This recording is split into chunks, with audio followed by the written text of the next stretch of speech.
அஸ்ஸலாமு அலைக்கும் வரஹ்மத்துல்லாஹி வபரகாத்துஹு. அஊது பில்லாஹி மினஷ் ஷைத்தானிர் ரஜீம். பிஸ்மில்லாஹிர் ரஹ்மானிர் ரஹீம். அல்லாஹுடைய மாபெரும் கிருபையால் அழகிய அழைப்பு அப்படிங்கிற தலைப்பில் ரமலான் முழுக்க நம்ம அல்லாஹ்வுக்கும் நம்மளுக்கும் இடையிலான உரையாடலை எப்படி நம்ம மேம்படுத்திக்கிறது, அல்லாஹ்கிட்ட எப்படி நம்மளுடைய தேவைகளை கேட்குறது அப்படிங்கிற விஷயத்த தினமும் ஒரு பிரார்த்தனைகளின் மூலமாக தெரிஞ்சுட்டு வரோம். அந்த வகையில் இன்ஷா அல்லாஹ் இன்றைக்கி ஒரு பிரார்த்தனையை பற்றி பார்க்க போகிறோம். இது என்ன பிரார்த்தனை அப்படின்னா, கஷ்டத்திலையும் சோதனைகளுக்கு நடுவுலையும் இருக்கக்கூடிய ஒரு மனிதர் எப்படி தன்னுடைய இறைவன்கிட்ட பிரார்த்திப்பது அப்படிங்கிறதுக்கான பிரார்த்தனை தான். இந்த பிரார்த்தனை அல்லாஹ் தன்னுடைய திருமறை குரானில் சூரா பக்ராவுடைய 250வது வசனத்தில் குறிப்பிட்றான். பனு இஸ்ரவேலர்களுக்குள்ள ஒரு வரலாற்றுக்கு நடுவில் அல்லாஹ் இந்த பிரார்த்தனையை நமக்கு கற்றுத்தரான். மூசா அலைஹிஸ்ஸலாத்துக்கு பின்பு பனு இஸ்ரவேலர்களுக்கு எதிராக வந்த ஒரு படையினரை எதிர்த்து போரிடுவதற்காக இவங்க தாலூத் அப்படிங்கிற ஒரு அரசருடையும் அந்த அரசருடைய படையில் தாவூத் அலைஹிஸ்ஸலாமும் இருக்காங்க. இந்த மனிதர்களோட இப்போது எதிர வந்த ஜாலூத்துடைய படையை தாக்குறதுக்காக பனு இஸ்ரவேலர்கள் போகிறாங்க. இப்படி போகும்போது அவங்களுக்குள்ளேயே நிறைய பேர் போர்லேருந்து புறமிதகிட்டு போயிடுறாங்க. ஒரு சிலர் எங்களால் இந்த போரில் கலந்துக்க முடியாது, நாங்கள் பலகீனமாயிட்டோன்னு சொல்கிறாங்க. இப்போ இப்படிப்பட்ட ஒரு சூழலில் தனக்கு எதிராக வரக்கூடிய பெரும் படையினரை எதிர்த்து வந்த இந்த மக்கள், அல்லாஹ் மேலே நம்பிக்கை கொண்ட மக்கள், ஒரு இறை நம்பிக்கையாளர்கள் அல்லாஹ் நோக்கி இப்படி ஒரு பிரார்த்தனை செய்கிறாங்க அப்படின்னு சொல்லி அல்லாஹ் தன்னுடைய திருமறை குரானில் சொல்லி காட்டுறான். இது மாதிரி இவங்க தான் பிரார்த்தனை பண்ணியிருக்காங்கன்னா, இந்த பிரார்த்தனையை நிறைய நபிமார்களும் இந்த விஷயத்திற்காக அல்லாஹ் கிட்ட நிறைய பிரார்த்தனையும் செஞ்சுருக்காங்க. அது என்ன விஷயம்னா, நம்மளுடைய இறைவனிடம் யா அல்லாஹ் எனக்கு பொறுமையை கொடு அப்படிங்கிற பிரார்த்தனை தான். அப்போது இந்த மக்கள் அல்லாஹ் கிட்ட எப்படி பிரார்த்தனை செஞ்சாங்க அப்படின்னா, ரப்பனா அஃப்ரிக் அலைனா சப்ரவ் வசப்பித் அக்தாமனா ஃபன்சுர்னா அலல் கௌமில் காஃபிரீன். எங்கள் இறைவா, எங்களுக்கு பொறுமையை தந்தருள்வாயாக, எங்கள் பாதங்களை உறுதியாக்குவாயாக, காஃபிரான இம்மக்கள் மீது நாங்கள் வெற்றியடைய உதவி செய்வாயாக அப்படின்னு அல்லாஹ்வை நோக்கி பிரார்த்தனை செய்கிறாங்க. இப்போ இந்த பிரார்த்தனையுடைய பகுதி பாருங்க, ரப்பனா எங்கள் இறைவா அப்படின்னு சொல்லி அழைக்கிறாங்க. அல்லாஹ்வை எந்த ஒரு அடியார் ரப்பி ரப்பனா அப்படின்னு சொல்லி அழைக்கிறாரோ, என் இறைவா எங்களுடைய இறைவா அப்படின்னு சொல்லி அழைக்கிறாரோ, அந்த பிரார்த்தனைகளை தொடர்ந்து வரக்கூடிய வசனத்திலே அல்லாஹ் அதுக்கு நம்ம எப்படி பதிலளித்தோம் அப்படிங்கிறதையும் சொல்கிறான். அப்போது அல்லாஹ்வை இந்த முறையில் அழைக்கும் போது அல்லாஹ் நம்மளுடைய பிரார்த்தனைகளை செவியேற்பவனாக இருக்கான். அப்போ ரப்பனா அப்படின்னு கூப்பிட்டு என்ன துவா கேட்குறாங்கன்னு பாருங்கள். அஃப்ரிக் அலைனா, அஃப்ரிக் அப்படின்னா பொழியிறது, அதாவது மேலிருந்து நம்மளை முழுசாக நினைக்கக்கூடிய அளவில் மழை பொழிஞ்சாலோ இல்லை தண்ணீர் ஊற்றப்பட்டாலோ எப்படி இருக்குமோ அந்த வார்த்தைக்கு தான் அஃப்ரிக்னு சொல்லுவோம்.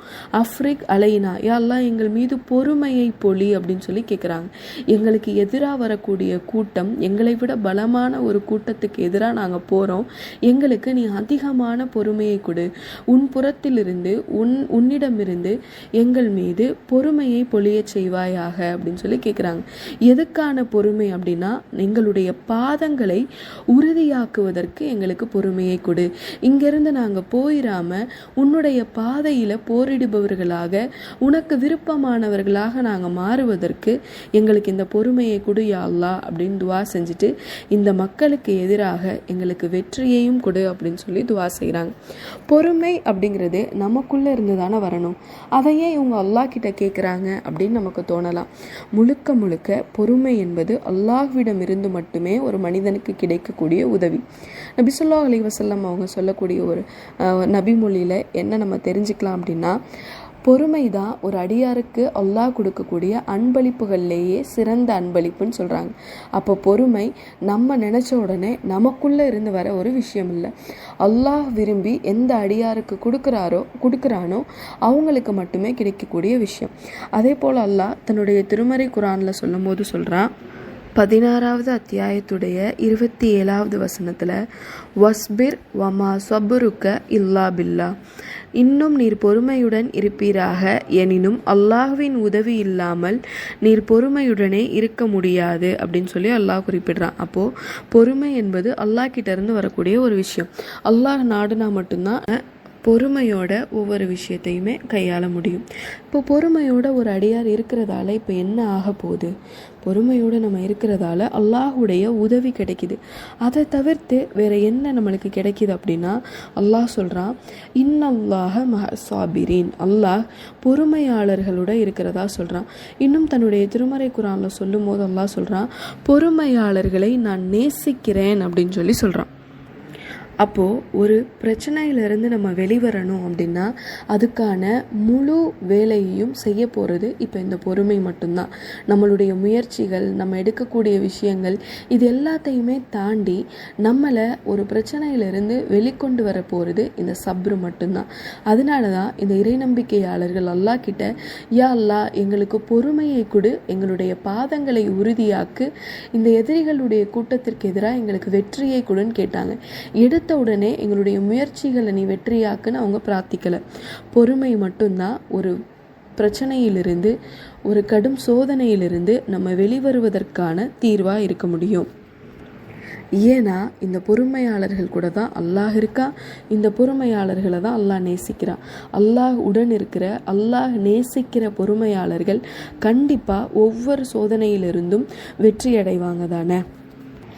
அல்லாஹ் இந்த பொறுமையை பற்றி தன்னுடைய திருமறை குர்ஆனில் சொல்லும் போது சொல்கிறான், நிச்சயமாக நாம் உங்களை ஓரளவு அச்சத்தாலும் பசியாலும் பொருள்கள், உயிர்கள், விளைச்சல்கள் ஆகியவற்றின் இழப்பினாலும் சோதிப்போம். ஆனால் பொறுமையோடு இருப்பவருக்கு நன்மாராயம் கூறுவீராகன்னு சொல்கிறான். அப்போ அல்லாஹ் இந்த மனிதனை உலகத்தில் படைத்தது சோதிக்க. இப்போ பல கட்டங்களில் அவனுக்கு சோதனை வரும். அந்த சோதனைகளை போதெல்லாம் அவர் பொறுமையோடு இருந்தால் அவருக்கு சுப செய்தி சொல்லுங்க அப்படின்னு சொல்றான். அது என்ன சுப செய்தி அப்படின்னா, முதலாவது சுப செய்தி அல்லாஹ் அவரை தேர்ந்தெடுத்து கொண்டான் அப்படிங்கிறது தான். ஒவ்வொருத்தருக்கும் சோதனை வருவது எதனுடைய அடையாளம்னா, அல்லாஹ் அந்த மனிதரை தேர்வு செஞ்சிருக்காரு. எதற்காக? அவருடைய அந்தஸ்தை உயர்த்துவதற்காக. நபி ஸல்லல்லாஹு அலைஹி வஸல்லம் அவங்க சொல்றாங்க, அல்லாஹ் ஒரு அடியாரை சொர்க்கவாசின்னு நாடிருப்பான். ஆனால் அவருடைய அமல் சொர்க்கத்திற்கு போகிற அளவுக்கு இல்லை அப்படின்னா அவருக்கு ஒவ்வொரு சோதனையாக கொடுத்து அந்த சோதனையின் மூலமாக அவரை சொர்க்கத்தில் நெருங்க வைக்கிறான். அப்போது நம்மளுக்கு சோதனைகள் வருவதும் அந்த சோதனைகளில் நாம் பொறுமையாக இருப்பதும் எதனுடைய அடையாளம் அப்படின்னா, அல்லாஹ் நம்மளை தேர்ந்தெடுத்திருக்கான். அதனால தான் அல்லாஹ் பொறுமையாளர்களுக்கு சுப செய்தி சொல்லுங்க அப்படின்னு சொல்கிறான். இன்னும் அவங்களுக்கு வேற எதற்காக அல்லாஹ் சுப செய்தி சொல்கிறான் அப்படின்னா, தன்னுடைய திருமறை குர்ஆன்ல 25வது அத்தியாயத்துடைய 75வது வசனத்தில் அல்லாஹ் சொல்லும் போது சொல்றான், பொறுமையோடு இருந்ததால, அதாவது பொறுமையாளர்களுக்கு நாளை மறுமையில அவர்கள் சுரக்கத்துக்குள்ளே போகும்போதே அவர்களுக்கு வாழ்த்தும் சலாமும் கூறி வரவேற்பு இருக்கும். அவங்க தங்குவதற்காக அழகிய இடங்கள் தயாரிச்சிருக்கும் அப்படின்னு அல்லாஹ் சொல்கிறான். அப்போது இம்மையிலும் அவர்களுக்கு பொறுமையின் மூலமாக அல்லாஹுடைய அன்பு கிடைக்குது, அல்லாஹுடைய நெருக்கம் கிடைக்குது. மறுமையில் அதற்கு பிரதிபலனாக அவங்களுக்கு ஒரு அழகிய தங்குமிடமும் கிடைக்குது. இறுதியாக அல்லாஹ் பொறுமையாளர்களை பற்றி சொல்லும் போது சொல்கிறான், நீங்கள் பொறுமையை கடைபிடிப்பீராக, அழகிய செயல்கள் செய்வோரின் கூலியை அல்லாஹ் வீணாக்கி விட மாட்டான். பொறுமையை கடைப்பிடிங்கன்னு சொல்லிட்டு அழகிய செயல் உடையோரின் கூலியை வீணாக்க மாட்டான் அப்படின்னு அல்லாஹ் சொல்றதுடைய நோக்கம், ஒரு மனிதர் செய்யக்கூடிய செயல்களிலேயே ரொம்ப அழகான செயல் எது அப்படின்னா அல்லாஹ்விற்காக பொறுமையாக இருப்பது.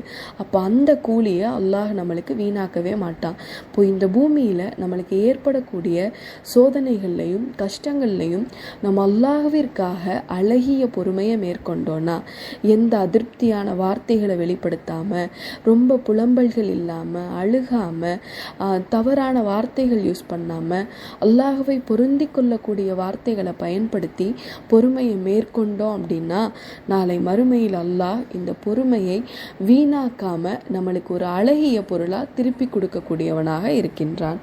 அப்போ இந்த பூமியில வாழக்கூடிய நம்மளுக்கும் இதே போல கஷ்டங்கள் இருக்கலாம். இப்போ இந்த கஷ்டத்துல நான் என்ன இறைவனிட்ட பிரார்த்தனை செய்கிறது, எனக்கு வெற்றி வேணுமே அப்படின்னு நமக்கு தோணுனா இந்த அடியார்கள் மாதிரி நம்மளும் பிரார்த்தனை செய்யணும். ரப்பனா அஃப்ரிக் அலைனா சப்ரன் வசப்பிட் அக்தாமனா வன்சுர்னா அலல் கௌமில் கேஃபிரீன். எங்கள் இறைவா, எங்களுக்கு பொறுமையை தந்தருள்வாயாக, எங்கள் பாதங்களை உறுதியாக்குவாயாக, காஃபிரான இம்மக்களின் மீது நாங்கள் வெற்றியடைய உதவி செய்வாயாக. அஸ்ஸலாமு அலைக்கும் வரஹ்மத்துல்லாஹி வபரகாத்துஹு.